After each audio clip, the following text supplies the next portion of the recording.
How to turn off active status on Facebook. Hello everybody, welcome back to the channel. Today I'll guide you on how you can turn off your active status on Facebook.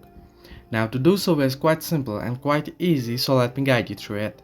First, what you want to do is open up the Facebook app and make sure you're logged into your account. You'll get an interface like this. Now, next what you want to do is tap on the three horizontal line icon at the top right corner of the screen, just below the messenger icon. There you can see three horizontal lines. Simply tap on it and here you'll find the settings icon just beside the search icon at the top right corner as well. So tap on settings, and then what you want to do is scroll down below, and under audience and visibility, last option you can find below blocking is active status.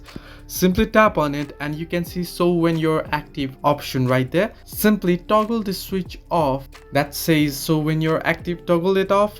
Tap on it and then tap on turn off active status. You can see popping up. Simply turn it off, and this way your active status will be turned off. Hope this helped you. Do like and subscribe, and do not forget to leave a comment down below if you have any further issues.